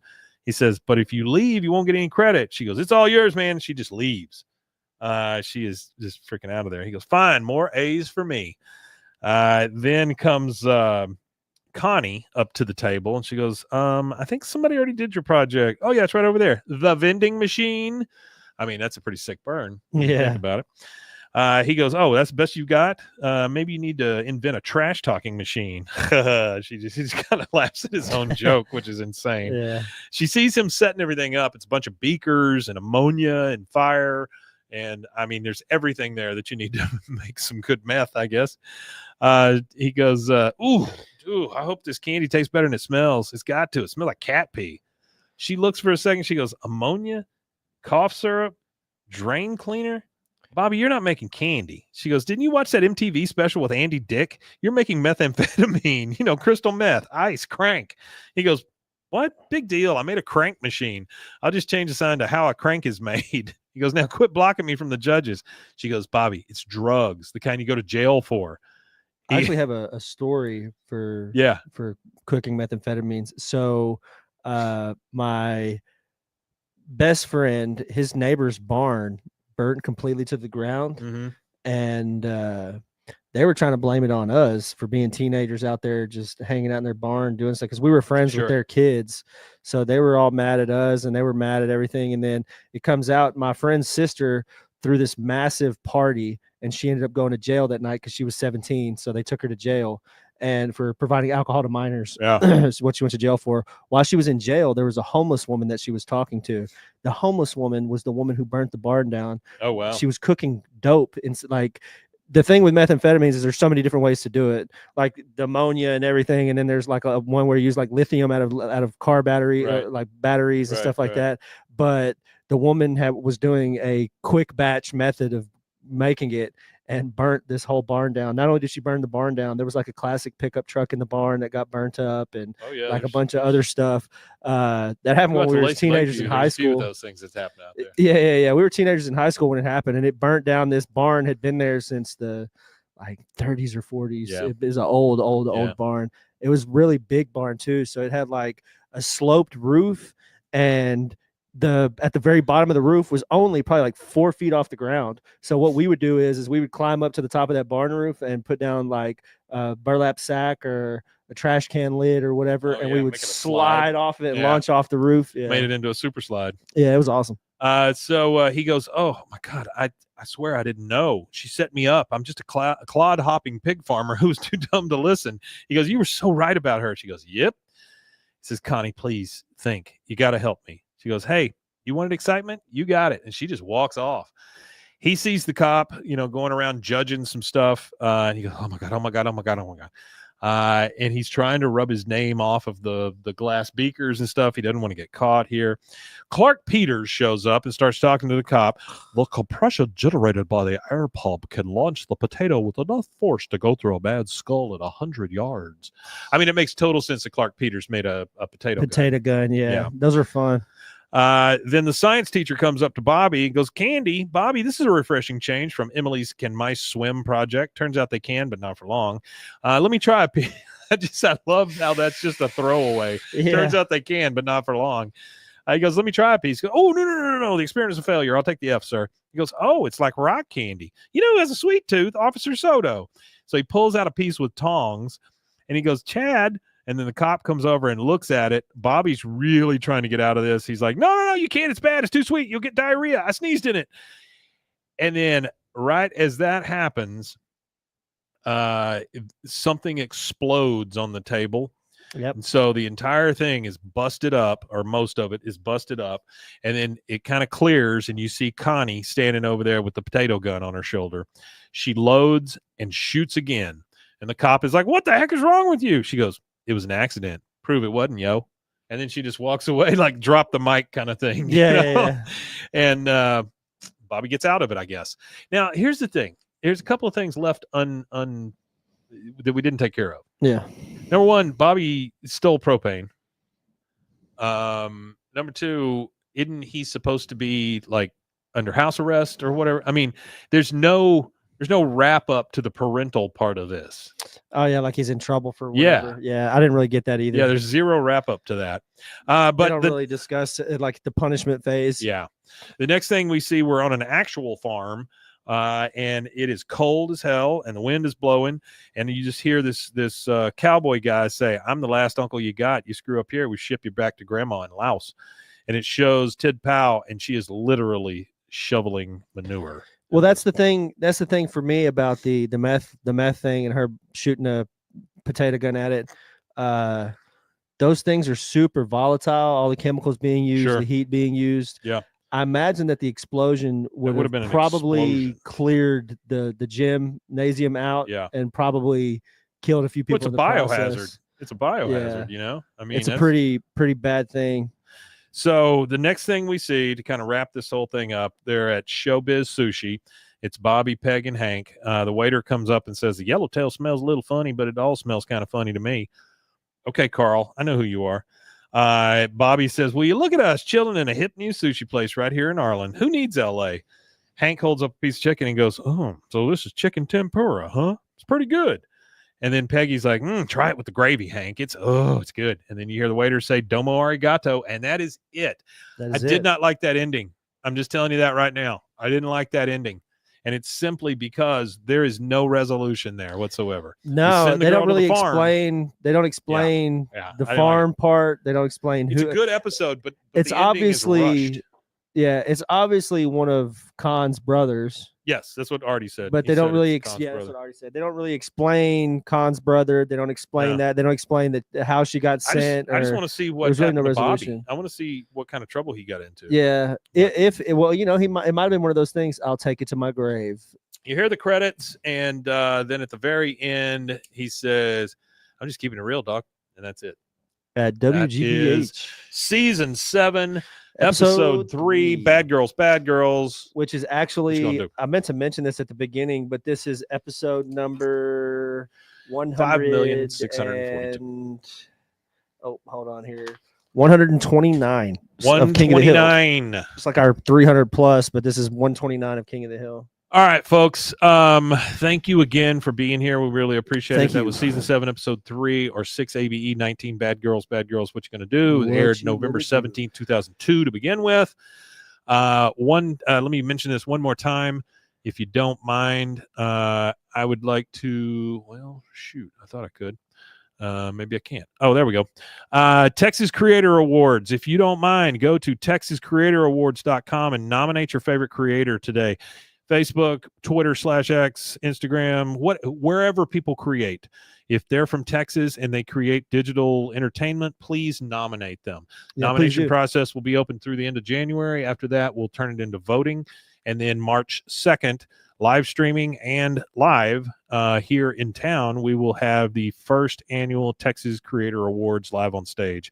And I got a lot of really cool stuff planned for that.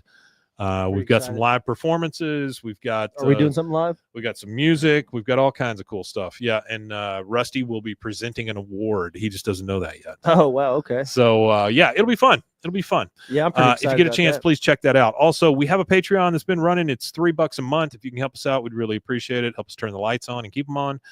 Where are you guys hosting that at? Is it going to be at the Hippodrome? Mm-hmm. Oh, that's pretty awesome. Yeah, it's so for those of you that don't know what the Hippodrome is, it is the premier theater in Waco here, and it's been around since the early 1900s. 100 plus years. Yeah. It's a big theater. They redid it all to have actual movie theaters in it as well. And I think at one point they had like 5 screens. That I missed that. You know, that was my favorite experience to go watch movies. I'd rather go watch movies there because you hit that little button and they bring you everything and you don't have to get up. I really enjoyed the experience. Great, no, but it wasn't great. Then, but is food great at most movie theaters? Really, no. Really. But then COVID hit and the ice apocalypse hit us here and killed their business bad. Well, it ruined a couple of the theaters, honestly. It did? I didn't know that. Yeah, they ended up having to get you can any way you want to do it, Artie, please. Is it the money that's behind it? Kind of they got kind of like a lot of money to fix things, or it's the Turners, and they own a lot of stuff around, like they own Union Grove and whatever the other one over here, Union Hall and stuff. Well, they're about to build that. I don't know if you saw it in the paper or anything like that. Well, I don't want to read the paper, but the online stuff. The area where the Catholic Church and AJ Moore is, that big empty space that's right there, where that little creek is. They're going to try to turn that into a shopping center with a recirculating river that comes from the Brazos, and it's going to recirculate into the Brazos, and it's going to be a San Antonio Riverwalk type thing. But they're saying since it's now, San Antonio Riverwalk was developed, some 50, 60 years ago, whenever it was, it'll be better than San Antonio's because of the newer technologies and the, everything. Okay, we'll see about that. Yeah, we'll see. I'm interested to see how it goes, but they the first thing that's going in down there is that big arts it's like cultural arts center that's being built down there. Indian Springs Park area. The thing is like it's like $100 million project. Oh wow. Yeah, and, Waco's on the up Fiona and up, man. Over at Creative Waco is running all that. Yeah, it's on the up and up. We did the be sound and the music for the first fundraising event they had a few weeks ago. And boy, anybody who's everybody here in town was there. It was I did not realize it was that kind of event, but it's a big thing. Well, I hope that all of this rejuvenation brings some cultural arts to cult. It's been, you've been here longer than I have, obviously, but it's been a culturally dead place all through. The thing that I missed the most was Beatniks. I used to love going to Beatniks because it was like the only place that you could go to listen to like local stuff, and then Common Grounds too being one of them. And there just isn't enough of that. There's more now, obviously, but I hope that we continue to get more stuff like that. And they really need to utilize the Extra Crow Event Center. It would be cool to have like some actual, big artists come to Waco like they used to do back in the day. Elvis came to Waco even. Well, if this helps, Saturday night the Elvis impersonator was here over at the Hippodrome. Yeah. I don't know if it helps. I ended up going to two different. Might hurt actually. I ended up going to 2 different Christmas parties on Saturday night, which, dear God, but one of the times I had to walk a lady from a bar down here over to where she was parked because I don't like the streets down here at night. Yeah, it's kind of especially up and down because we were right over here at Marie's, which is next to Austin's on the Avenue, and Austin's is not the greatest crowd sometimes. No, right? it's like 5 and all that. Yeah, they're not the Including the greatest security. Security seems to be friends with everybody, so it was intimidating to anybody who walked by there. But anyway, I walked her over to her car, and then coming back, what were we talking about? What was it? What were we just on? I lost the thread here. I saw, anyway, I'm walking back from taking this lady to her car, and I meet the Elvis and the Elvis Willie Nelson impersonators just walking around downtown. Willie Nelson has people that impersonate him? Yep. You got it. I didn't. They were both there for some big impersonation concert or something at the Hippodrome. That's the big goings on. Him and Elvis are about the same age. If Elvis were still alive, him and Willie Nelson, I think, were born in a year apart or something like that. Because Willie Nelson turned 90 this year, and so did Elvis. So yeah. Well, guys, we thank you very much for listening to us. We probably will never have an Elvis impersonator on the show, but we'll take it. Elvis would have lasted longer if he would have smoked weed instead of doing pills. Yeah, you need to talk to the doctor. Because Elvis died obviously constipated from opioids. Yeah. And Willie Nelson is still alive, and he just likes to smoke a little. Well, Willie Nelson got to smoking weed because he was taking too many pills and drinking too much and all that stuff. So he got off of that. Kicked off that, started smoking weed. So if you're on a lot of pills and a lot of alcohol, maybe smoke a joint instead. Yeah. CBD right, or guys. something. Thank you very much for tuning in. We appreciate you all being here, and we do. We'll see you again on Friday. One thing last. Actually, you can find us at BWAAA. That's 3 A's, KOTH. That's on most social medias. You can find us on Scoops and TikTok and Instagram and X or Twitter. I still call it Twitter. Apparently, Elon Musk has a complex about people calling it Twitter. There was a leaked deal where he was asking somebody, "Do you call X Twitter, or do you call it X?" I think the majority of people call it Twitter still. But either way, BWAAA KOTH. You can find us on all social media. Scoops is another one if you want to check that out. And a big old Wimatanye. Wimatanye, indeed. We'll see you next time, guys. We gotta find a tattoo artist that'll tattoo Wimatanye on us on live. I'm about to Scuba Belly and see how much he would charge.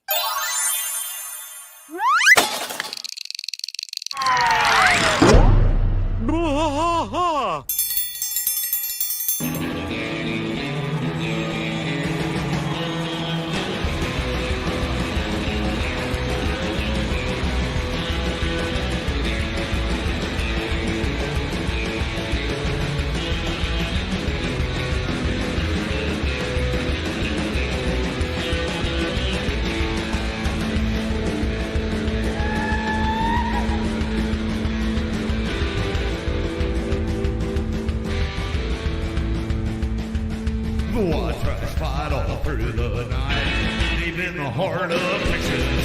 The trailer park is nice and dark, deep in the heart of Texas. Ted drinks his brew and he spits his chew, deep in the heart of Texas.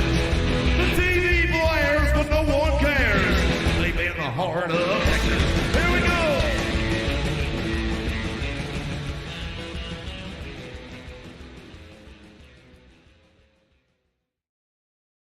Drew, something King of the Hill related. Hey, if you're still in here, we really appreciate you guys. We appreciate you guys. And we will we'll see you again next time. Yeah, I'm doing the Winston Churchill. Have a good week, guys. Bye.